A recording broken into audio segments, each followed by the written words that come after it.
Gas vapors are extremely flammable. We've all heard that before. But do you know the best way to keep yourself safe at the gas pump?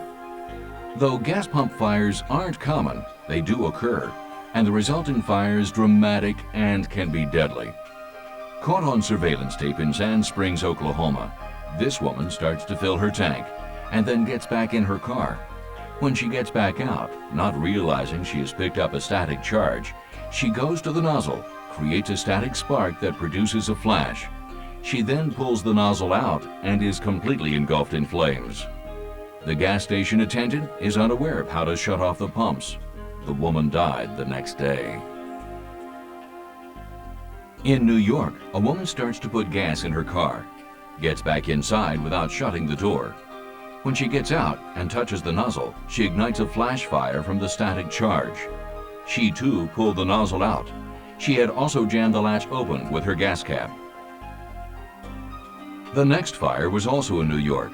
The man starts the gas, jams the latch open, returns to his car, and then gets back out, touches the nozzle, and causes a flash fire. He pulls the nozzle out, but it's jammed open. The fuel continues to feed the fire. In 50% of these cases, the fire happens when the person gets back into their vehicle while the gas is still flowing.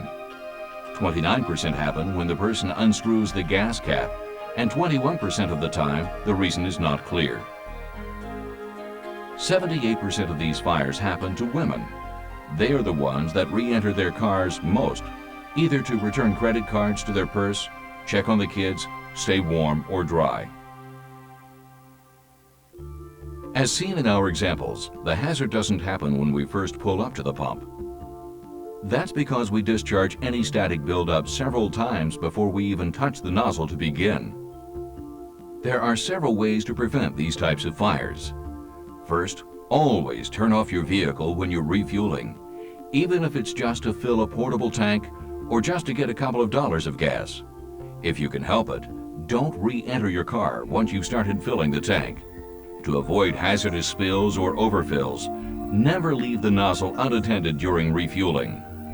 Never smoke, light matches, or use lighters anywhere near gasoline. Though there have been no reported fires due to cell phone use, it's better to leave them in the car and devote your full attention to the refueling process. If you do have to get back in your car before you're finished refueling, you need to make sure to discharge any possible buildup of static electricity when you get out. Touch the metal part of your door first, or touch the pump first. Just be sure that the first thing you touch is something other than the nozzle. Since gasoline expands as it warms, do not overfill or top off your tank. This will also prevent gasoline spills. Use only the hold-open latch provided on the nozzle. Never jam or force the hold-open latch open by using some other object such as the gas cap, a rock, or wallet. Avoid breathing gas vapors. Make sure you're getting plenty of fresh air. Never let children refuel the vehicle or other fuel containers. If a fire should ignite at the fill pipe, never remove the nozzle. Back away immediately and notify the attendant to turn the dispensers off. When the nozzle remains in the fill pipe and the dispensers are turned off, the fire practically goes out on its own, causing minimal damage. When filling a gas can, use only an approved container. Always place the can on the ground and keep the pump nozzle in contact with the container. Containers should never be filled inside a vehicle, in a trunk, on the bed of a truck, or on the floor of a trailer. Gas cans in vehicles and on truck bedliners are ungrounded. Watch what happens when we fill this ungrounded gasoline can and hold the nozzle spout in the center of the opening. When filling a portable container, manually control the nozzle valve throughout the process to minimize spilling or splattering. Fill the container no more than 95% full. Place the cap tightly on the container after filling. If gasoline spills on the container, Make sure it has evaporated before you place the container in your vehicle. When transporting gasoline, make sure it can't tip or slide, and never leave it in direct sunlight or in the trunk of a car. Only store gas in approved containers. Keep gasoline away from your eyes and skin. Remove gas-soaked clothing immediately. Use gasoline as a fuel only. Never use it as a cleaning solvent or to help start a fire.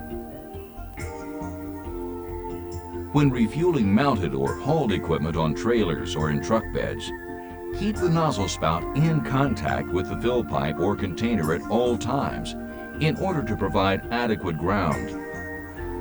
When refueling vehicles such as RVs and work trucks, be sure to turn off all pilot lights and generators before entering the gas station. One last thing to consider is that more of these fires happen when the air is cooler and drier, which makes the conditions ripe for static buildup. If a fire should ignite at the fill pipe, never remove the nozzle.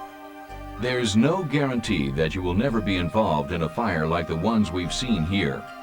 But if you follow these safety tips, you'll decrease your odds tremendously. The next time you pull into the gas station or go to fill your gas can, err on the side of caution.